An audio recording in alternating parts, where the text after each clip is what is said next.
Dicen que el dinero lo compra todo menos tiempo. No estoy de acuerdo. El dinero compra el tiempo de los demás. Compra silencio. Compra distancia. A mis 72 años, he comprado tanto de todo esto que me he convertido en un fantasma en mi propia vida. Me llamo Armando Morales, y nunca imaginé que el imperio que construí ladrillo a ladrillo sobre las ruinas de mi propio corazón se derrumbaría por una sola llamada. Esta mañana, estaba a punto de embarcarme en otro viaje sin sentido, un intento inútil, de mi hijo por salvar el abismo que nos separa.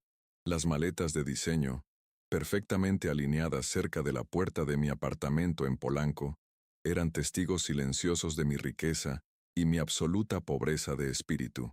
Cada objeto en este lugar, desde el arte minimalista en las paredes hasta los amplios ventanales que muestran la Ciudad de México como un trofeo, grita opulencia pero susurra soledad.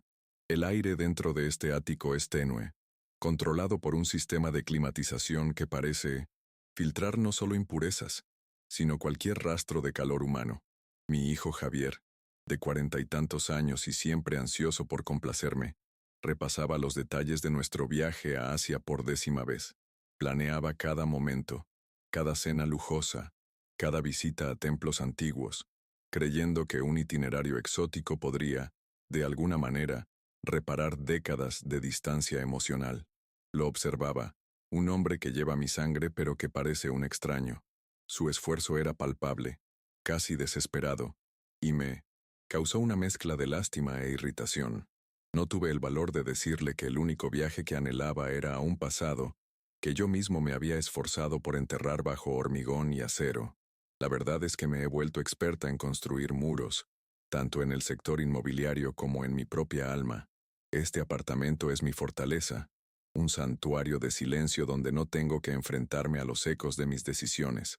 Los ventanales me ofrecen una vista panorámica de la ciudad que ayudé a construir, pero me siento prisionera en una torre de marfil. Javier hablaba de vuelos de primera clase y hoteles de 5 estrellas, pero sus palabras eran solo ruido de fondo. Mis pensamientos estaban en otra parte, en un vacío que ningún dinero podría llenar jamás. Era la mañana de una fuga planeada, pero ya me sentía agotada, cansada de fingir un interés que no existía. Javier me sonrió, una sonrisa tensa que no le llegó a los ojos.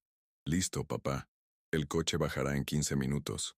Asentí, ajustándome el cuello de mi traje de lino, una costosa armadura contra un mundo que ya no sentía.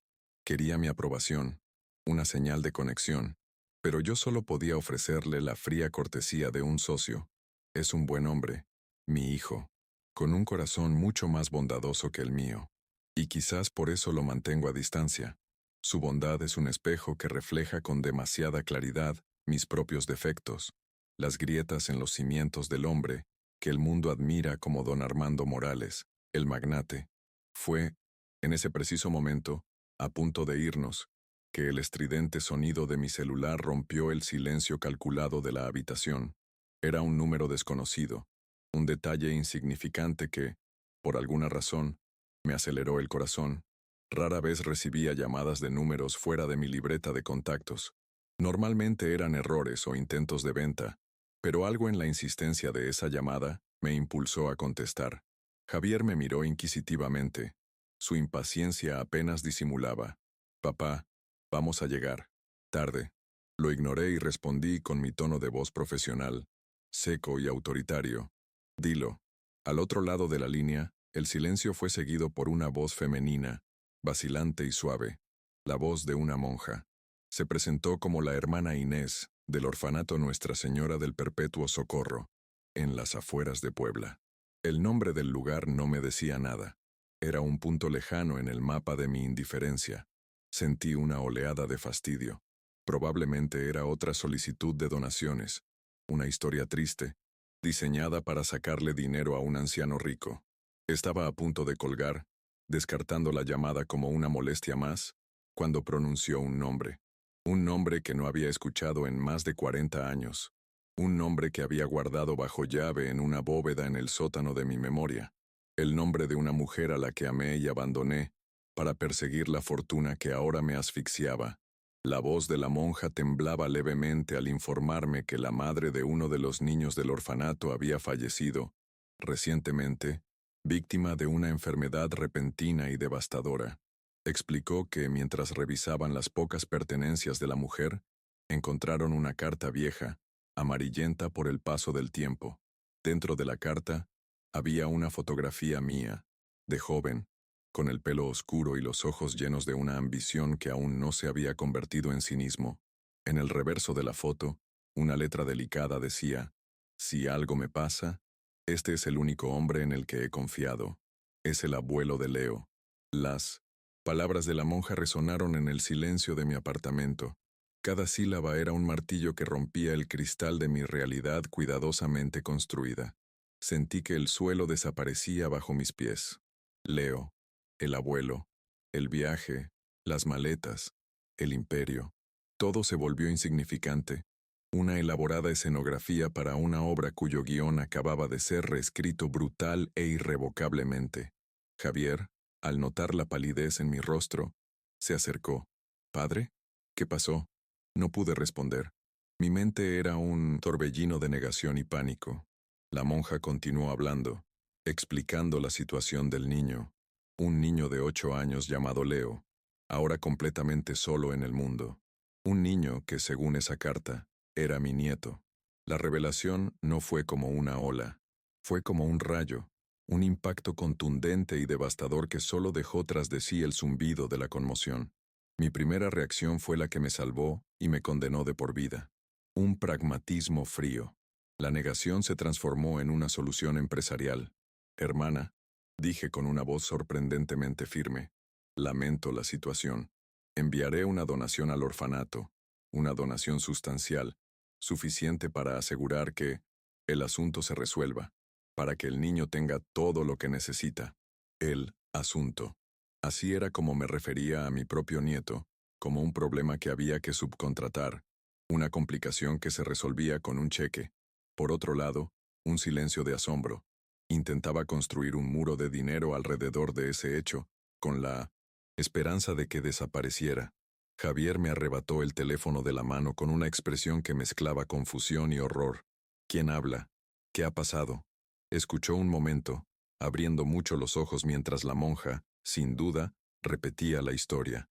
Me aparté caminando hacia la ventana contemplando la ciudad sin verla realmente. El reflejo en el cristal me mostró como un anciano asustado, con la máscara de poder deslizándose de mi rostro. Sentía el pasado, como una inundación, surgiendo desde los cimientos de mi vida, amenazando con ahogarlo todo.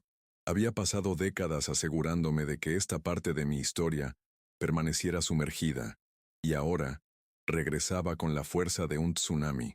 Cuando Javier colgó el teléfono, su rostro se transformó.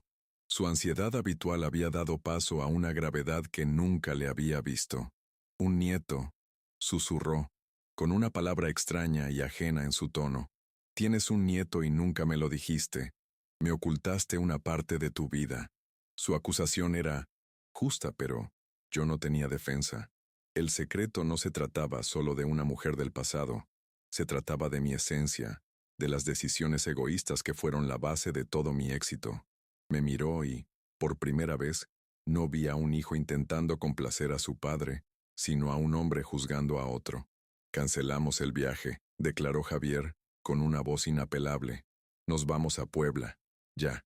Mi reacción instintiva fue protestar, decir que era absurdo, que allí no había nada para nosotros, pero no me salían las palabras. Una parte de mí, una parte que creía muerta, sentía una curiosidad aterradora. ¿Quién era ese chico? ¿Qué parte de la mujer que amaba vivía en él? La reticencia en mi rostro era evidente, pero la determinación de Javier era inquebrantable. Ya estaba al teléfono cancelando los vuelos, deshaciendo en minutos los planes que había construido durante meses. Y yo, el gran don Armando Morales, que controlaba consejos y movía fortunas, me quedé allí, paralizado e indefenso. El viaje de Ciudad de México a Puebla fue el más largo de mi vida. El silencio dentro de mi Mercedes era más denso que cualquier discusión. Javier conducía con una concentración férrea, apretando el volante con fuerza. Miré por la ventana, los lujosos paisajes urbanos dando paso a un México más real y puro. Cada kilómetro me alejaba más de mi zona de confort y me acercaba a un ajuste de cuentas que había pospuesto durante más de 40 años. El miedo era una presencia física, un nudo frío en el estómago. No temía al orfanato ni al niño. Temía al hombre al que me vería obligado a enfrentar en el espejo retrovisor. El orfanato era un edificio modesto, con paredes que necesitaban pintura y un patio de tierra donde algunos niños correteaban, sus risas resonando en el aire de la tarde. El contraste con mi mundo era innegable. Bajamos del coche y me sentí fuera de lugar. Un hombre con traje de lino en un lugar donde la lucha por la supervivencia era una realidad cotidiana. La hermana Inés, una mujer de 1100, rostro amable y ojos que parecían comprender más de lo debido, nos recibió en la puerta. Nos guió por pasillos sencillos pero limpios, y su suave voz llenó el silencio con información sobre el lugar, y Leo nos contó que era un niño tranquilo, amable y extraordinariamente resiliente. Dijo que cuidaba de los niños más pequeños, que rara vez lloraba, pero que desde la muerte de su madre se había refugiado en su propio mundo. Habló de su madre, describiendo su dignidad incluso en la pobreza y la enfermedad, y cada palabra fue como un puñal en mi pecho. Lo escuché todo, pero mi mente estaba concentrada en un solo pensamiento, el momento en que lo vería. La monja nos condujo a una puerta que daba al patio trasero y señaló, «Está allí, le gusta estar solo». Antes de continuar con esta historia, que les aseguro cambiará todo lo que creen saber sobre mí y el valor de la vida, les pido un momento de su tiempo. Por favor, denle a me gusta, suscríbanse al canal y comenten desde dónde la ven y qué hora es en su ciudad. Su apoyo es sumamente importante para mí, especialmente ahora, mientras comparto la parte más difícil y transformadora de mi camino. Saber que no estoy sola en esta historia me da la fuerza para continuar y revelar los secretos que he guardado durante tanto tiempo. Su presencia, aunque sea virtual, crea una comunidad que me ayuda a afrontar estos recuerdos. Respiré hondo. El cálido aire de Puebla me llenó los pulmones de un aroma a polvo y algo que vagamente recordaba a esperanza. Caminé hacia la puerta sintiendo la mirada de Javier y la monja en mi espalda. Y entonces lo vi, sentado solo en un rincón del patio polvoriento, de espaldas a nosotros, había un niño pequeño. Vestía ropa gastada pero limpia, y en sus manos sostenía un pequeño, colorido y fantástico objeto de madera, un alebrije. Estaba completamente absorto en su pequeño mundo, ajeno a la llegada de los extraños que estaban a punto de ponerlo patas arriba. Mi corazón, un órgano que creía, petrificado, comenzó a latir con fuerza. Por un largo instante me quedé allí paralizado en la puerta, incapaz de moverme ni hablar. Era él, mi nieto, el legado vivo de una decisión que tomé de joven, sediento de éxito, el resultado de un amor que sacrifiqué en el altar de la ambición. Todas mis defensas, toda mi calculada frialdad, empezaron a disolverse bajo el sol de Puebla. No solo vi a un niño huérfano, vi el fantasma de una vida que podría haber tenido, la encarnación de un arrepentimiento, tan profundo que ni siquiera podía nombrarlo. Javier me puso la mano en el hombro, un gesto de apoyo que no merecía, pero que necesitaba desesperadamente. Como si percibiera nuestra presencia, el niño se giró lentamente. Nuestras miradas se cruzaron al otro lado del patio. Y entonces el mundo se detuvo. Sus ojos eran grandes y oscuros, y en ellos vi una madurez y una tristeza que ningún niño de 8 años debería tener. Pero tras ese dolor, había algo más. Había una chispa de esperanza, una pureza que el mundo aún no había logrado extinguir. Y lo más impactante de todo, en esos ojos, vi un reflejo, no solo de su abuela, sino de mí mismo de joven, antes de que la vida y mis propias decisiones me endurecieran el corazón. El parecido era sutil pero innegable, una huella de mi propia sangre. La armadura que había llevado durante 5 décadas se hizo añicos en un instante. El magnate, el despiadado hombre de negocios, desapareció. En su lugar solo había un anciano, enfrentado a las consecuencias más íntimas e innegables de sus actos. Javier susurró mi nombre, pero apenas lo oí. Mis piernas se movían solas, cruzando el patio, el sonido de mis costosos zapatos amortiguado por el polvo. No sabía qué decir, qué hacer. Todas las estrategias de negociación, todas las palabras poderosas que dominaba, eran inútiles ante ese pequeño juez sentado en el suelo. Me detuve a pocos metros.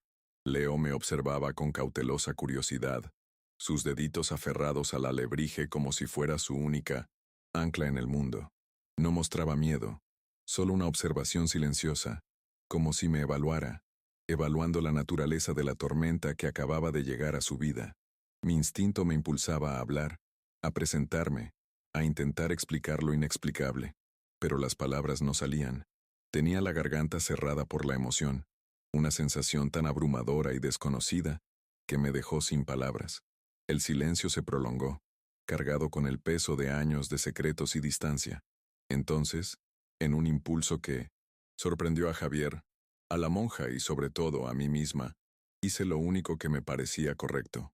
Doblé las rodillas, con el costoso lino de mi traje manchado por la tierra roja de Puebla, y me senté en el suelo junto a él. No frente a él, como una autoridad o una amenaza, sino a su lado, como un igual. No dije ni una palabra. Simplemente me quedé allí sentada, bajo el sol de la tarde, junto a este chico que era a la vez un extraño y, al mismo tiempo, la parte más esencial de mí que había perdido. El gesto fue una rendición, una admisión de que en ese momento no tenía respuestas, solo una necesidad imperiosa de estar cerca de él. Leo me miró, luego a mi traje sucio, y una expresión indescifrable se dibujó en su rostro.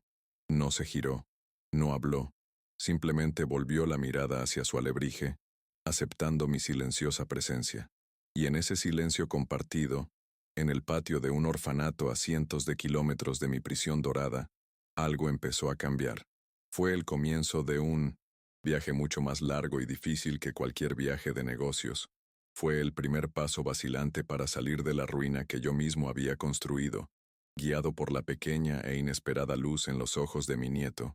Yo, don Armando Morales, el hombre que comandaba las salas de reuniones con una inclinación de cabeza, estaba sentado en el suelo, cubierto de polvo, completamente desarmado. Mi hijo observaba desde la distancia, con el rostro sumido en una mezcla de emociones contradictorias, conmoción, esperanza, tal vez incluso un atisbo de perdón. La monja sonrió sutilmente, la sonrisa de quien comprende que los milagros a menudo comienzan con los gestos más simples e inesperados. El mundo de los negocios, los viajes internacionales, la riqueza material, todo esto parecía una realidad lejana, una vida que pertenecía a otra persona. Mi única realidad, en ese momento, era el polvo bajo mis manos y la suave respiración del niño a mi lado. El conflicto que comenzó allí no era por dinero, propiedades ni contratos. Era una guerra interna librada en el silencioso territorio de mi propia alma. Por un lado, décadas de costumbre, frialdad, autoprotección y egoísmo. Por el otro, un par de ojos oscuros ofreciéndome una oportunidad, quizá la última, de redención. No sabía ser abuelo, apenas sabía ser padre. Era un analfabeto emocional, intentando descifrar el lenguaje del amor por primera vez a los 72 años. La tarea parecía monumental, casi imposible, pero la alternativa, regresar a mi apartamento vacío, se me hizo repentinamente insoportable. Ese momento en el patio marcó el final del primer acto de mi vida y el incierto comienzo del segundo. No le ofrecí al chico una promesa ni un regalo. Le ofrecí mi presencia, lo único que rara vez le daba a nadie, y menos a mí misma. Y él, con su sabiduría infantil, pareció comprender que ese gesto silencioso valía más que cualquier palabra que yo pudiera haber dicho. El viaje a Asia se canceló, pero un viaje mucho más profundo y peligroso apenas comenzaba. Un viaje hacia mi interior. El alebrije en su mano era una criatura fantástica, una mezcla de dragón y ave, pintada con vibrantes colores. Representaba un mundo de imaginación y asombro que había olvidado hacía tiempo. Al ponerse el sol, tiñendo el cielo poblano de tonos naranjas y morados, sentí una extraña sensación de paz. El nudo en el estómago no había desaparecido, pero se había aflojado un poco. Por primera vez en años, no pensaba en la bolsa, en nuevos negocios ni en cómo aumentar mi fortuna. Pensaba en cómo aprender el nombre de la criatura que sostenía mi nieto. Javier se acercó lentamente, su sombra extendiéndose sobre nosotros. Él también se agachó, al otro lado de Leo, completando un círculo improbable. Me miró, y en sus ojos vi la pregunta que definiría todo lo que vendría después. ¿Y ahora qué, papá? No tenía la respuesta. No tenía un plan de negocios para la paternidad tardía, ni una hoja de ruta para la redención. Solo tenía el polvo en mi ropa y la presencia de ese chico, que sin decir una sola palabra, ya había empezado a derribar los muros que rodeaban mi corazón. La noche cayó sobre el orfanato, y llamaron a los demás niños, pero los tres permanecimos allí, en el patio que se oscurecía. Un magnate arrepentido, un hijo confundido y un nieto huérfano. Éramos tres desconocidos, unidos por un secreto y un hilo invisible de sangre. Ese fue el primer día del resto de mi vida. Un día en que descubrí que el fracaso más devastador no es el financiero, sino el del corazón, y el mío fue total.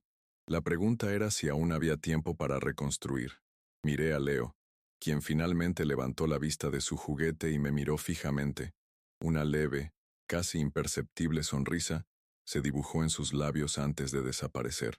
Era suficiente.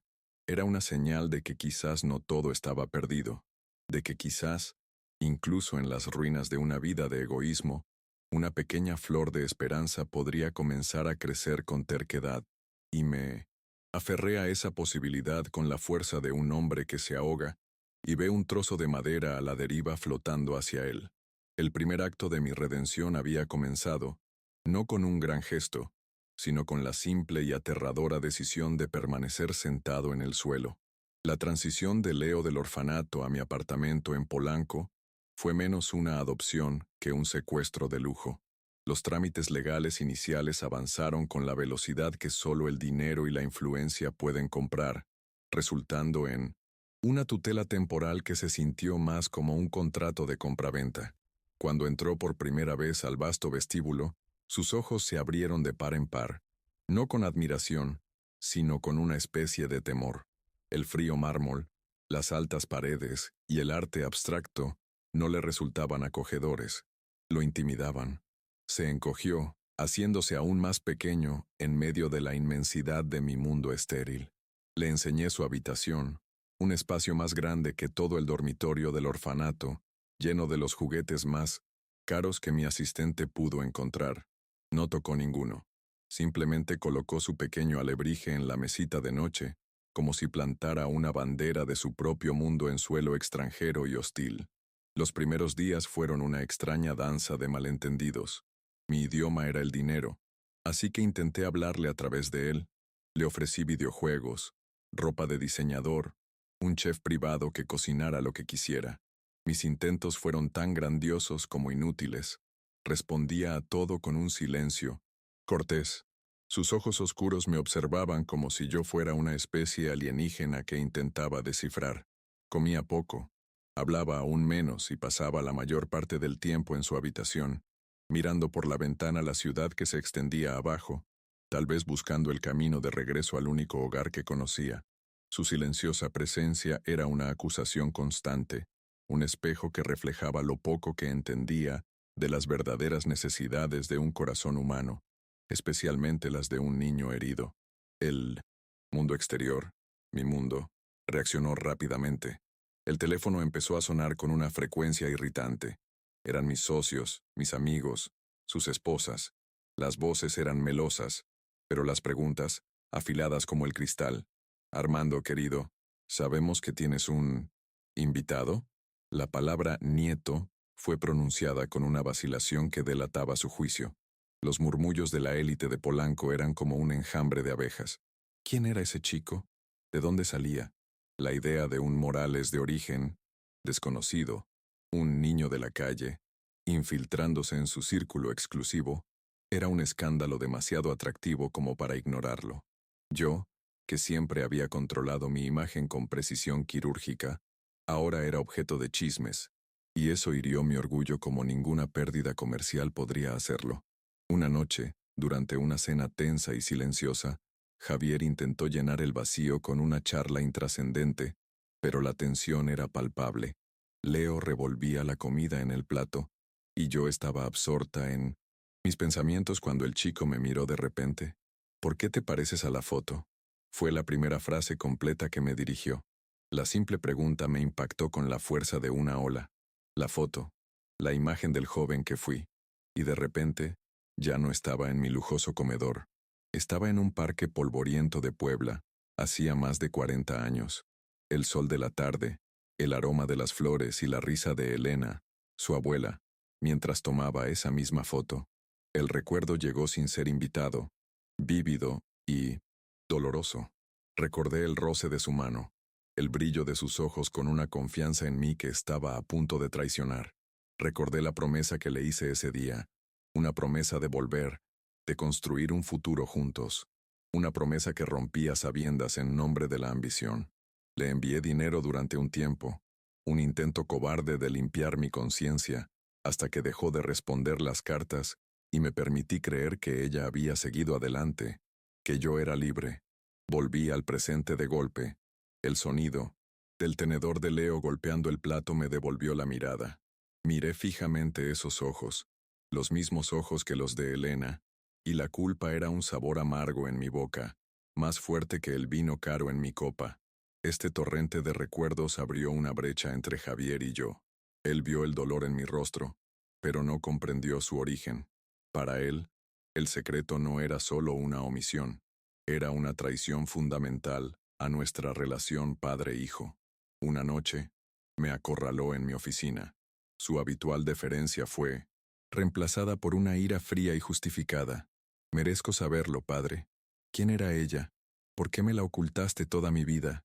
Crecí pensando que era tu única hija, que mi madre era tu único amor. ¿Fue todo una mentira? Sus palabras fueron precisas. Cada una tocó una fibra sensible que no pude defender.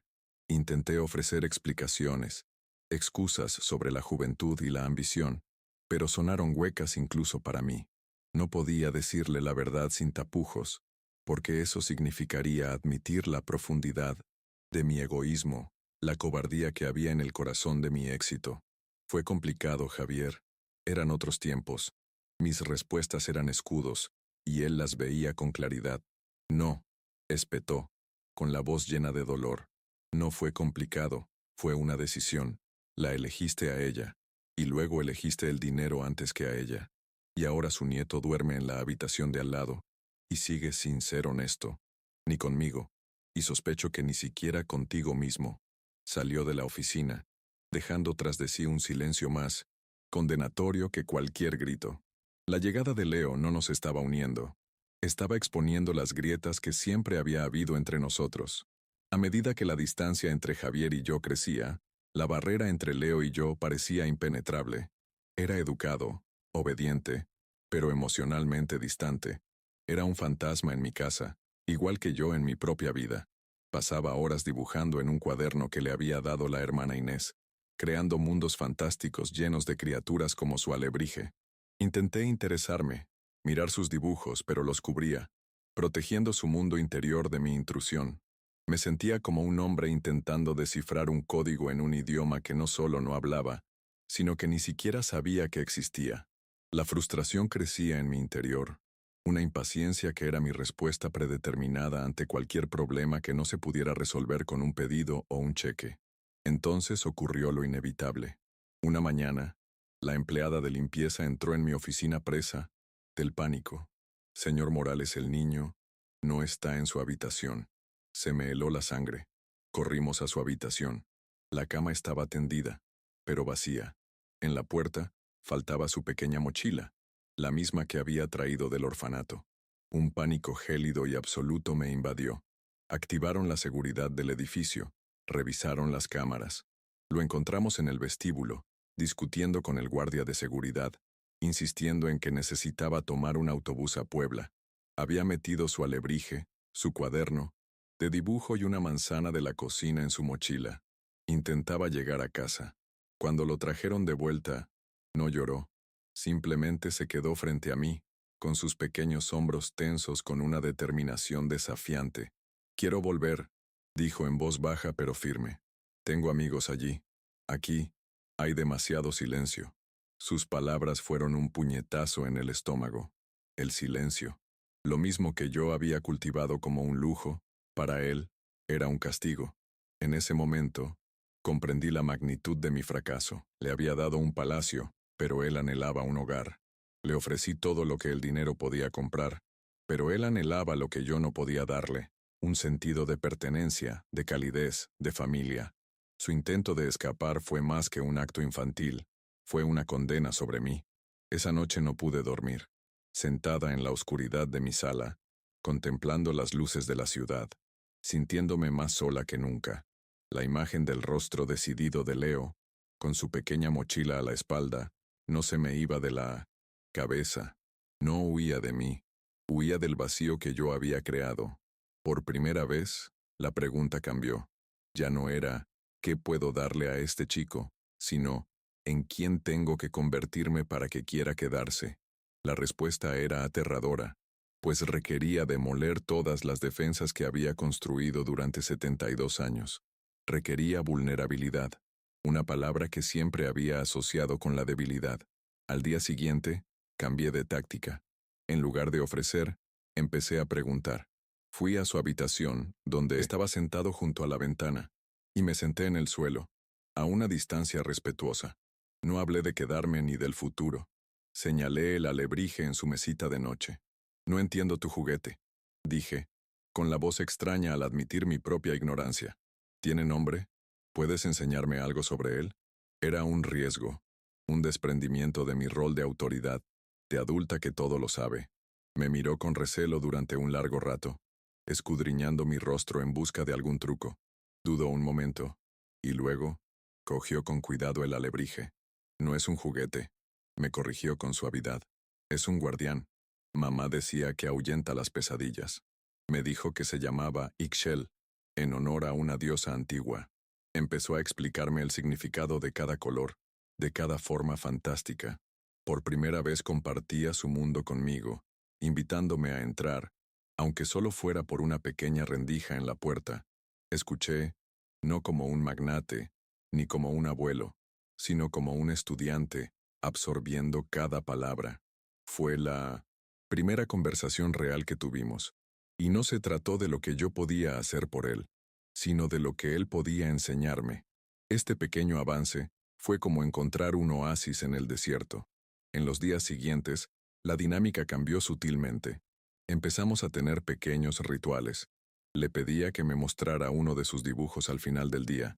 Él, a su vez, empezó a hacerme preguntas sobre fotos antiguas que había encontrado en mi oficina. Se sentaba en el suelo a mi lado mientras trabajaba, sin exigir mi atención, simplemente compartiendo el espacio. El silencio entre nosotros ya no era vacío. Comenzaba a llenarse de una comprensión tácita. Javier observó esta transformación con una mezcla de alivio y tristeza persistente, espectador de una conexión que él mismo siempre había anhelado conmigo. Aún así, la sombra de mi pasado con Elena seguía presente. Leo nunca mencionaba a su abuela, y yo no tenía el valor de abordar el tema. Era un territorio sagrado y doloroso que no me sentía con derecho a invadir. Sabía que para construir un verdadero puente hacia el futuro con Leo, primero necesitaba el valor de cruzar el puente hacia mi propio pasado y hacer las paces con los fantasmas que lo habitaban. Pero el miedo al dolor, a reabrir heridas que creía sanadas, me paralizaba. Estaba aprendiendo a estar presente, pero seguía siendo cobarde a la hora de afrontar lo que quedaba atrás. El otoño empezó a refrescar la ciudad, y con él llegó un cambio de ambiente. La novedad de la presencia de Leo se había convertido en una frágil rutina. Incluso empezó a sonreír de vez en cuando, pequeñas sonrisas fugaces que iluminaban su rostro y me infundían una esperanza irracional. Una tarde, mientras Javier le ayudaba con sus deberes en la mesa del comedor, los observé desde lejos. La escena era tan doméstica, tan normal, que me sentía como si perteneciera a otra familia. Sentí un profundo deseo de formar parte de ella, no como el patriarca distante, sino como un miembro de verdad. Di un paso al frente, considerando unirme a ellos, pero dudé. El hábito de la soledad era una cadena difícil de romper. Fue entonces cuando la crisis golpeó, sin previo aviso, con la brutalidad de un ladrón en la noche. Empezó de forma sencilla. Leo se quejó de dolor de cabeza. Luego llegó la fiebre. Al principio, pensamos que era un resfriado común. La criada le dio medicinas infantiles y lo acostó, pero la fiebre no bajó. Al contrario, subió de forma alarmante. Su respiración se volvió dificultosa y empezó a temblar incontrolablemente. El pánico invadió la casa, frío y agudo, destrozando nuestra frágil normalidad. Llamaron al médico de cabecera, y su expresión seria al examinar al niño confirmó nuestros peores temores. Necesita ir al hospital. Ya. El viaje al hospital fue un torbellino de sirenas y miedo. Sostuve la pequeña y febril mano de Leo, sintiendo el calor que emanaba de él como un fuego descontrolado. Todos mis recursos, mi red, los mejores médicos que el dinero podía comprar, todo, estaba movilizado, pero sentada en la estéril sala de espera del hospital mientras se lo llevaban en camilla para las pruebas, nunca me había sentido tan impotente. Mi imperio no significaba nada comparado con la fragilidad del cuerpo de un niño de 8 años luchando contra una infección. El dinero podía comprar el mejor tratamiento, pero no podía garantizar su vida. Y esta realidad me despojó de toda mi arrogancia. Las horas transcurrían lentamente. Cada minuto era una tortura. Javier caminaba, de un lado a otro, pálido de preocupación. Yo permanecía inmóvil, sintiendo el peso de 72 años de errores sobre mis hombros. Si algo le sucedía, la idea era insoportable. Sería el castigo final del destino por mi cobardía. Lo había traído a mi mundo. Lo había alejado de todo lo que conocía, solo para que languideciera bajo mi techo. La ironía era cruel. Lo había sacado del orfanato empobrecido, donde gozaba de buena salud, a mi opulento entorno, donde ahora luchaba por su vida. Finalmente, un médico vino a hablar con nosotros. El diagnóstico fue neumonía grave y de rápida progresión. Lo habían ingresado en la unidad de cuidados intensivos. Estaba sedado y con tubos para respirar. El panorama que nos presentó el médico fue aterrador. Nos permitieron verlo uno a uno. Dejé que Javier se fuera primero. Cuando regresó tenía los ojos enrojecidos. Se ve tan pequeño, papá, tan frágil. Cuando llegó mi turno, caminé por el pasillo como si fuera a mi propia ejecución, y lo que vi en la habitación me rompió el corazón. Leo yacía en la cama del hospital, perdido en una maraña de cables y tubos. Su rostro estaba pálido y su pecho subía y bajaba al ritmo mecánico del respirador. El alebrije guardián, que había recordado recoger, yacía en la mesita de noche junto a él, una vibrante mancha de color en un mundo de blanco y acero. Me senté junto a la cama, con cuidado de no tocar ningún cable. Miré su rostro sereno y vulnerable, y sentí una oleada de dolor tan intensa que me dejó sin aliento. No era solo miedo de perderlo, era la abrumadora certeza de cuánto lo amaba ya. Fue en ese momento, en el silencio de la UCI, interrumpido únicamente por el pitido de las máquinas, que toqué fondo. Mi vida entera parecía converger en ese instante.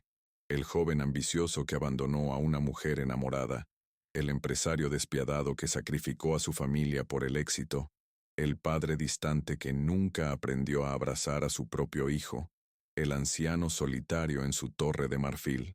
Todas mis versiones estaban allí, juzgándome, y lo único que importaba en el universo era el niño en esa cama. Me habían dado una segunda oportunidad, un regalo inmerecido del destino, y ahora temía que me la estuvieran arrebatando. Mientras lo observaba, empezó a moverse. Sus ojos se movieron bajo los párpados y murmuró algo, con la voz apagada por el equipo. Me incliné, desesperada por oírlo.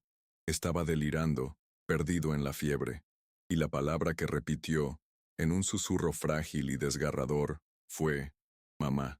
Llamaba a la madre que había perdido, a la hija de la mujer que yo había abandonado. El sonido de esa palabra, en ese lugar, fue la sentencia definitiva de mi fracaso. Él necesitaba a su madre, y yo era la razón por la que ella había crecido sin padre. la razón por la que Leo no tenía una familia completa. Me desplomé en la silla, con la cara entre las manos, y el control que había mantenido toda mi vida finalmente se rompió. Las lágrimas que no había derramado desde mi infancia comenzaron a rodar, ardientes y amargas por mi rostro. Eran lágrimas de miedo, culpa, arrepentimiento y, sobre todo, de amor aterrado.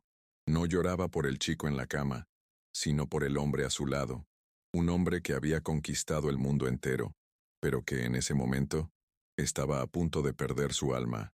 La vulnerabilidad era total. Toqué fondo, y en el fondo no había otro camino que subir. Pero primero, tenía que sobrevivir a la noche. Javier entró en la UCI en silencio, encontrándome, desmoronado, hecho un desastre junto a la cama del niño. No dijo nada, simplemente me puso la mano en el hombro, y la fuerza de ese gesto, un gesto de compasión donde yo solo merecía desprecio, me abrió las compuertas. Las palabras brotaron, un torrente confuso de confesiones contenidas durante medio siglo. Hablé de Elena, de su sonrisa, de la pobreza que nos rodeaba y del amor que parecía lo suficientemente rico como para conquistar el mundo. Hablé de mi ambición, un hambre insaciable que me convenció de que el amor era un lujo que no podía permitirme, una distracción en mi camino hacia el poder y la fortuna. Le confesé la verdad de mi partida, no como una necesidad, sino como una decisión fría y calculada. La dejé, Javier. Mi voz era un ronco susurro de vergüenza. Prometí volver, pero cada paso que daba hacia el éxito era un paso más lejos de ella. El dinero se convirtió en una excusa para no enfrentarme al hombre que era. Y cuando tu madre, una mujer maravillosa que no merecía, ni la mitad del hombre en el que me convertí, entró en mi vida, enterré a Elena tan profundamente que casi me convencí de que nunca existió. Miré a mi hijo, el hombre que había criado en mi imagen de distancia y frialdad, y le pedí perdón. Yo también te fallé. Te enseñé el valor de todo menos de lo que realmente importa. Javier no me interrumpió. Me escuchó, con el rostro convertido en una máscara de dolor y comprensión, mientras vaciaba mi alma, exponiendo décadas de secretos y arrepentimientos bajo las duras luces fluorescentes del hospital. No me ofreció una absolución fácil, pero en sus ojos vi algo que no había visto en años: empatía. La ira que sentía por mi secreto fue eclipsada por la visión de mi dolor crudo e incontrolado. Comprendió que mi mayor traición no fue a él ni a Elena, sino a mí mismo, al hombre que podría haber sido. Cuando terminé, agotado y vacío, simplemente me apretó el hombro con más fuerza. «Estamos aquí, papá», dijo. «Los tres. Eso es lo que importa». En ese momento de frágil reconciliación, un pequeño sonido nos llamó la atención. Leo abrió los ojos. Estaban legañosos, cansados, pero abiertos. Nos miró, primero a mí, luego a Javier, con una silenciosa confusión en el rostro. Una enfermera entró y empezó a revisar los monitores, con movimientos eficientes y tranquilizadores. «Le está bajando la fiebre», anunció con una sonrisa. «Lo peor ya pasó. Es un luchador». La oleada de alivio que me invadió fue tan abrumadora que casi me derribó. Iba a estar bien. El destino, o quizás la intercesión de un fantasma misericordioso, me estaba dando una oportunidad que no merecía. Cuando estuvimos solos de nuevo, me acerqué a la cama. Las lágrimas se habían secado, dejando tras de sí una dolorosa claridad. Sabía lo que debía decir, no como una confesión a Javier, sino como una promesa a Leo. Tomé su pequeña mano, que ya no ardía de fiebre, y sentí sus dedos moverse débilmente en los míos. Lo miré a los ojos, asegurándome de que me escuchaba, de que comprendía la sinceridad nacida de la más profunda agonía. «Le fallé a tu abuela», dije con la voz quebrada pero firme. «No te fallaré. No soy un buen hombre, Leo, pero quiero aprender a serlo. Contigo. Quiero ser tu abuelo». Me miró fijamente, con una mirada profunda y seria. Esperaba una palabra, una lágrima, cualquier cosa. En cambio, su pequeña mano, descansando libremente sobre la mía, me apretó con una fuerza sorprendente. Fue un gesto diminuto, casi imperceptible, pero para mí fue un terremoto. Fue aceptación, Fue perdón. Fue el comienzo de todo. En ese apretón de manos, se selló un contrato, no con tinta y papel, sino con vulnerabilidad y una promesa. El vínculo, frágil y tenue hasta entonces, se solidificó, forjado en el fuego de la crisis y templado por las lágrimas del arrepentimiento. Ya no estaba sola con mis fantasmas. Estábamos juntos, y eso marcó la diferencia. La recuperación de Leo fue lenta pero constante, y con cada día que se fortalecía, nuestra familia también sanaba. El hospital se convirtió en nuestro primer hogar verdadero. Javier y yo nos turnábamos a su lado, leyéndole cuentos, jugando juegos de mesa, simplemente estando presentes. Las conversaciones entre mi hijo y yo se volvieron más fáciles, liberadas de años de pretensiones. Hablábamos del futuro, no en términos de negocios ni herencias, sino de cómo podíamos construir una vida real para Leo, llena de amor y estabilidad. La crisis nos obligó a convertirnos en la familia que debimos haber sido desde el principio. En cuanto le dieron el alta a Leo, lo primero que hice fue no llevarlo de vuelta al ático. Nos fuimos a un hotel. Ya no podía entrar en ese mausoleo de cristal y acero. Representaba todo lo que dejaba atrás: la soledad, el orgullo, el aislamiento. Esa misma semana, puse el apartamento en venta. Mis socios pensaron que estaba loca, que la enfermedad del chico me había afectado. En cierto modo, tenían razón. Su enfermedad había curado la mía. Empezamos a buscar casa y por primera vez Javier y yo tomamos una decisión juntos, como socios iguales. Encontramos una casa antigua en Coyoacán, un barrio conmovedor, con calles adoquinadas y plazas animadas. La casa no era un palacio, pero tenía algo que mi ático jamás tuvo: calidez. Y lo más importante, tenía un gran jardín con árboles maduros y espacio para correr. Cuando Leo vio el jardín por primera vez, una sonrisa sincera, la primera que yo veía, iluminó su rostro. ¿Podemos tener un perro?, preguntó. Y yo, el hombre que nunca había permitido ni una planta en su apartamento por miedo al desorden, respondí sin dudar: podemos tener dos. Su risa en ese momento fue el sonido más precioso que jamás había escuchado. El cambio fue más que geográfico. Fue una transformación de identidad. Cambié mis trajes de lino por ropa más cómoda. Reemplacé las cenas de negocios por comidas caseras en nuestra nueva cocina, a menudo con Javier y su familia acompañándonos. El silencio de mi antigua vida se llenó del sonido de risas, de carreras por el pasillo y de los ladridos de un cachorro al que llamamos Ixchel, en honor al tutor de Leo. Le enseñé a Leo a montar en bicicleta en el parque, con Javier corriendo a nuestro lado, y en esos momentos sencillos encontré una alegría más profunda y real que en cualquier negocio multimillonario que haya cerrado. Pero la redención no podía ser completa solo entre las paredes de nuestro nuevo hogar. El fantasma de Elena y la realidad de innumerables niños como Leo aún pesaban en mi conciencia. Tenía los recursos para hacer más, para transformar mi arrepentimiento en acción significativa. Con la ayuda de Javier, quien asumió el proyecto con una pasión que me llenó de orgullo, creé una fundación. La llamamos Fundación Elena, en honor a la abuela que Leo nunca conoció, pero cuyo legado de amor cambió nuestras vidas para siempre. El objetivo era claro: brindar apoyo educativo, vivienda y oportunidades a niños huérfanos y madres solteras en 1900. Puebla. Viajamos a Puebla no en mi Mercedes de lujo, sino en un coche más sencillo. Regresamos al orfanato, no como un magnate lejano, sino como un abuelo agradecido. Presenté nuestro proyecto a la hermana Inés, cuyos ojos se llenaron de lágrimas.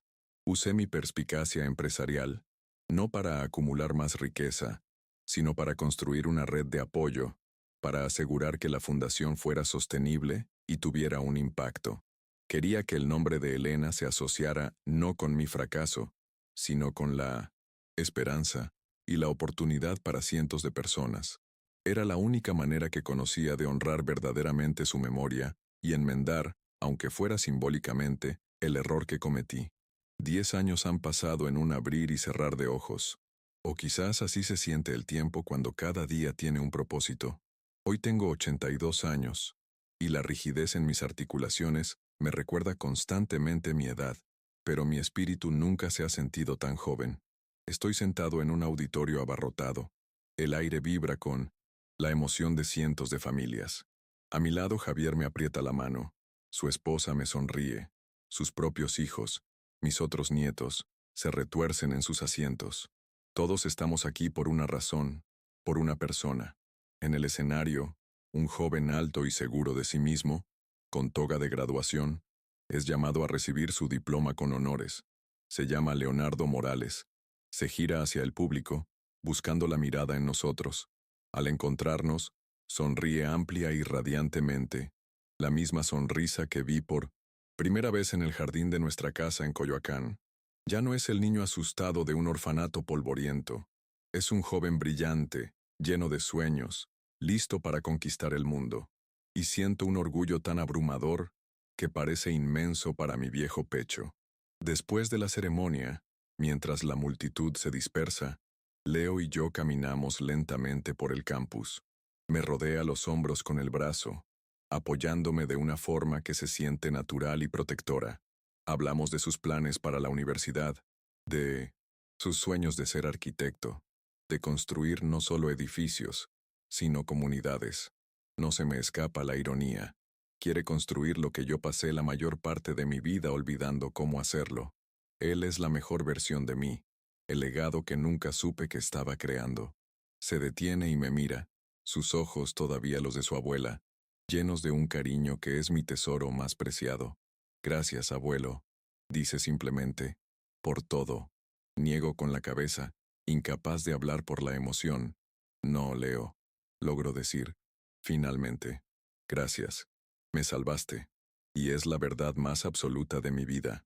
Él, junto con Javier, me enseñaron que la verdadera riqueza no reside en los edificios que construimos para el cielo, sino en los lazos que reparamos aquí en la tierra. Me enseñaron que nunca es tarde para demoler la prisión que te has construido y, en su lugar, con las mismas piedras, construir finalmente un hogar.